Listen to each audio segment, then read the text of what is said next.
Hello, and welcome to today's webinar, Are You Making Values-Based Decisions? I'm Sherry Krizik, and I will be your presenter for today's webinar.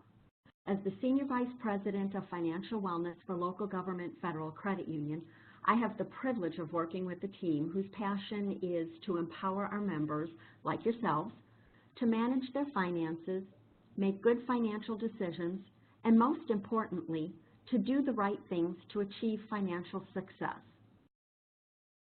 Today we're going to touch briefly on several different areas that will help us learn how to make what we call values-based decisions.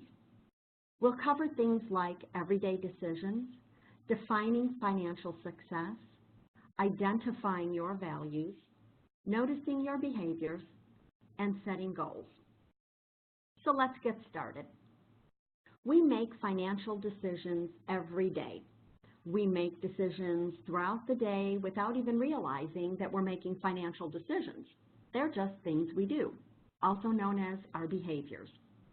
Nearly all of our behaviors impact our financial success in some way. Maybe today, maybe not until the day we retire. We stop for coffee on our way to the office in the morning, and that may or may not be a conscious decision. It's simply a part of our routine to get that hit of caffeine.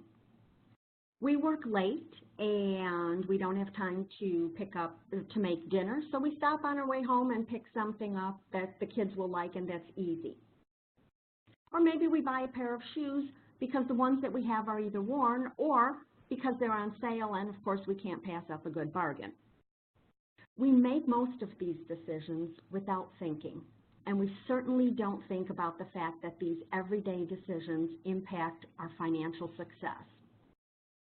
When we think about decisions that help us achieve our financial success, we think about things like creating budgets or spending plans, saving for emergencies, using credit wisely and trying to keep the balances manageable, paying yourself first to accumulate a certain dollar amount for something maybe like a vacation, a new car, or retirement.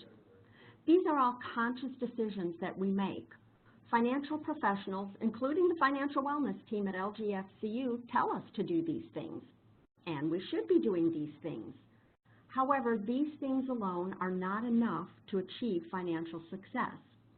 You have to have a reason for making a budget or a reason for putting money into a savings account.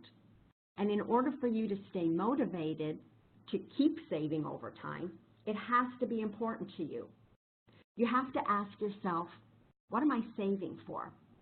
Am I spending money on things that even matter to me? If I do this, will I be financially successful? What is financial success anyway? The answer to that question is, it depends. Financial success is different for everyone. There's no one answer. It could be owning a second home. It could be paying off your mortgage by the time you're 60. Maybe having no credit card debt, or having enough savings to retire at a particular age, or simply being able to live a particular lifestyle without working anymore. The key is you define what financial success is for you. I'd like to take a moment or spend some time to share some information from some studies that have been conducted about financial success recently. Some of these things you might find surprising. The first one, financial success actually correlates with happiness, regardless of an individual's net worth. Financial success, however you define it, depends more on your behaviors than where and how you invest your money. People are much more likely to achieve whatever they define as financial success when their values, their goals, and their behaviors are in sync. Net worth has very little impact on financial success, which I'm sure this sounds strange because most of us equate financial success with the dollar amount, a net worth. A recent survey asked individuals questions that were meant to measure how happy people were compared to their net worth. And of course, the expectation was that the higher the net worth, the higher the happiness level. However, in fact, what they found out instead was that people across all net worth values considered themselves financially thriving, also known as successful, regardless of their net worth, as long as they were living in accordance with their values. And if they're living in accordance with their values, that means they're making what we call values-based decisions. So let's dig into this concept of values a little bit. Making values-based decisions starts with identifying your values. Values are the principles and beliefs that are important to you. These are the things that your parents taught you when you were growing up, and they're the things that you either taught your children or are possibly still trying to teach them now. For example, when I was growing up, my father instilled in me a very strong work ethic. He worked really hard at his job, and he was dedicated and loyal to his work and his employer and his staff, and he always told me to do the same. And I can still hear him say, "Sherry, never do a half-baked job. Always do your job well, and whatever you do, don't slack off." He did a really good job of instilling that value in me because I still live that strong work ethic every day.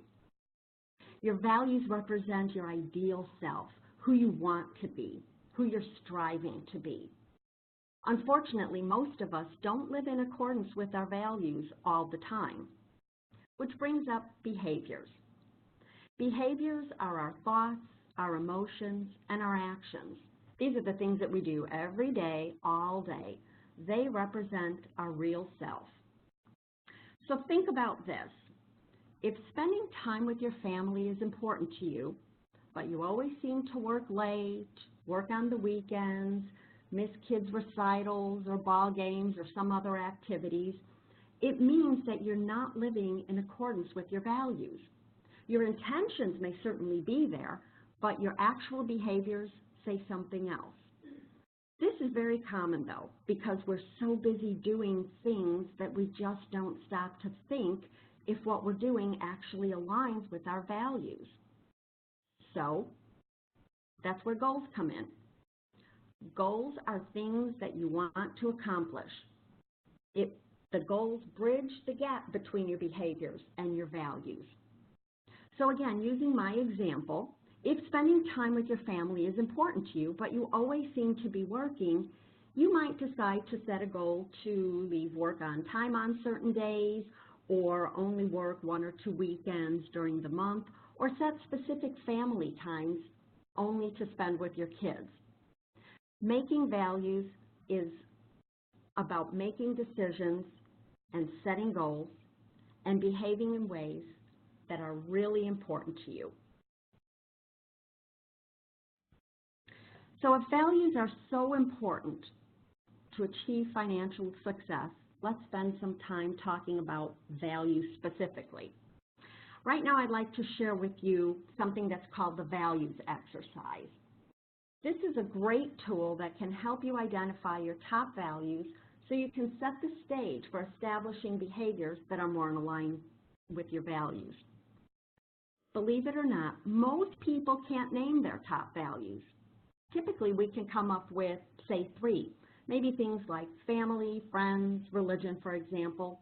But then after that, it gets a little bit difficult. You either can't come up with any more, or you come up with a whole bunch and you can't pare them down to 5. So, to help you get started, here are a whole list of values. I think there's about 50 of them here. By the way, after you review this webinar, I do encourage you to email us at webinars@lgfcu.org to request a copy of today's presentation slides so you can do this exercise at home at your convenience. I also encourage you, if you have a significant other, to do this exercise together. This is really important because so many couples fight about money because one of the partners spends money in a way that the other partner either doesn't approve or doesn't agree with. That's probably because they don't share the same values. Worse yet, they probably don't even know that they don't share the same values. So this exercise is really helpful. Take a look at each of the values listed here. Clearly define in your mind what each of these values means or looks like to you. Now you may want to play around with the words too, and that's completely okay. For example, here's a common definition of friendship: strong ties with friends, coworkers, and community. And here's a common definition of family: connection to immediate or extended relations. Most people call their family friends and their friends family. And if you do, and if you feel that these two definitions are so closely related, you might want to have a separate category, a separate value called relationships: strong ties with family, friends, and others. And that's perfectly okay. You get to decide. So getting back to our exercise, take a look at each value shown here. And as you're looking at each of the values, put a yes or a Y next to each word that's important to you, and put a no or an N by those that are either not important or not as important to you. There's no limit to the number of yeses or nos that you have here, and there's no judgment. Be honest.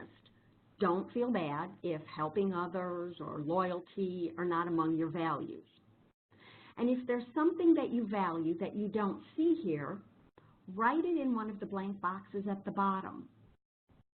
Next, when you're done with that, looking only at the Y's, go through the same exercise, this time eliminating so that you cut down to only 15 Y's or yeses.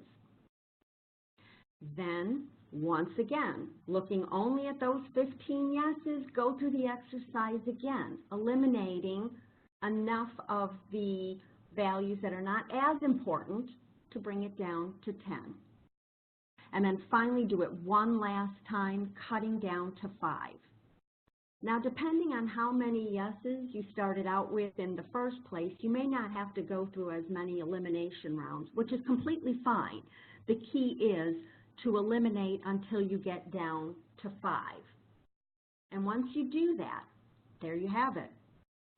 These are the 5 things that matter the most to you. The decisions that you make every day should be based on these things. And by the way, these top 5 may and probably will change over time, especially as we get older, so you will want to take a look at them annually. Once you've narrowed down your top values, then it's time to take a look at your behaviors to see if they're aligned with those values. Take a hard look at your actions and the things that you're spending your money on and ask yourself if they relate to those values. Are they in alignment? You might be surprised to see that many of your behaviors don't reflect your values, and that means you may need to make some changes. So I have another exercise that can help you with that, and this one is called the 4 R's. Recognize the current situation, what you're thinking about, what you're feeling, and what you're doing. Also, think about what others might be thinking at that moment. Reflect on your consequences of your actions, whether they're good or bad. Then reframe the situation by identifying actions that you might take that might be better aligned with your values, and then respond accordingly, hopefully in alignment with your values. So again, let's say one of your top values is spending time with your family. It's now Friday and your coworkers are getting ready to go out to dinner because they want to get a jump start on the weekend. Naturally, your reflexes kick in and tell you, go. But let's take a look at how using the 4 R's might change the outcome. The first step is to recognize what you're thinking and feeling. It's Friday. I've worked hard all week and I deserve to treat myself. But take that a step further and reflect on what your family might be thinking and feeling too. Your kids might be a little cranky because they haven't seen you much this week. Maybe your spouse would be upset because he or she has to cook dinner again. And Friday nights are supposed to be movie nights, and this will be maybe the second time you've missed recently. By reframing the situation, you can identify options that might enable you to align more with your values. Maybe lunch with your coworkers next week or have a friends and family barbecue. Then you can respond accordingly, perhaps and hopefully by going home to your family and then setting a goal to have your coworkers and their families over for a barbecue. Speaking of goals, I want to spend just a minute talking about them for a moment. Your goals should be SMART. You may have heard of this already, but your goals should be specific, measurable, achievable, realistic, and time-based. So that goal that we just talked about of inviting your coworkers over for a barbecue, it should be a SMART goal. Something like, next Saturday afternoon, I'll have my coworkers and their families over for a barbecue.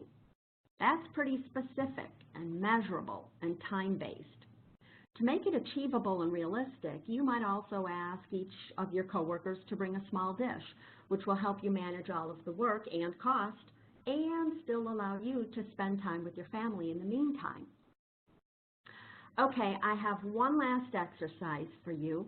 This one's my favorite. This one is called the freeze game. The purpose of the freeze game is to help you hold yourself accountable for your behaviors. After all, if you want to change your behaviors, you really have to start being aware of them.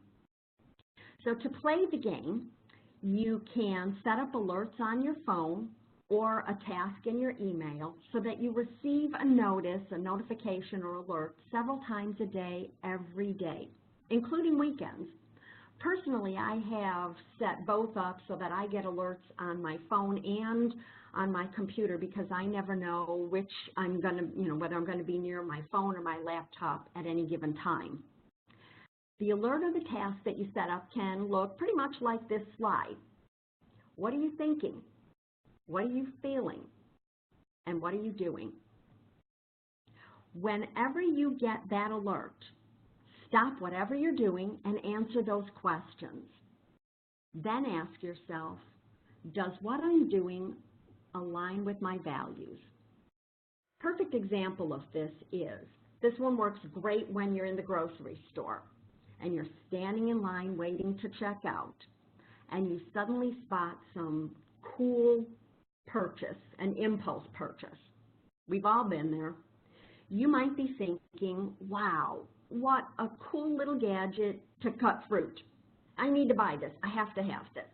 You might be feeling super excited because you just discovered some new way to cut fruit.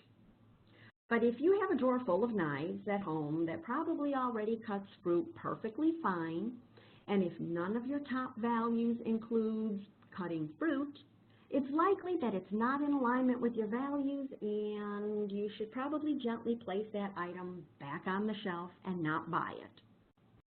By consistently stopping and recognizing what you're thinking, feeling, and doing at any given moment allows you to identify whether or not your behavior is in alignment with your values and whether or not you need to reflect on it and reframe your thinking before you actually do what you're doing.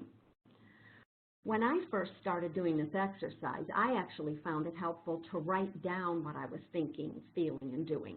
I'm the kind of person who needs that little extra reinforcement. And for me, seeing my actions in writing in a log is what really pushed me to do a lot of reframing. And believe me, I had a lot of reframing to do. So the impact of this exercise is huge. Once you've done something repeatedly for 3 weeks, it becomes a habit. So before you know it, you'll start playing the freeze game in your head and start making values-based decisions without even realizing it.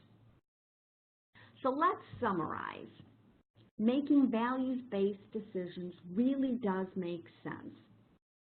By getting into the habit of stopping and reflecting on what's important to you and what you want to accomplish in life, you're much more likely to be happy, which, as I mentioned at the beginning of our presentation today, correlates with financial success.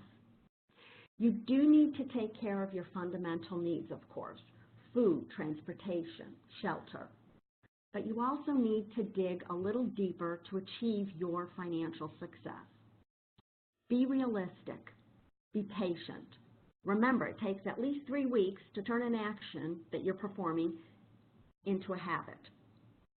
Live your values, but accept that you might not live all 5 all of the time, especially in the beginning.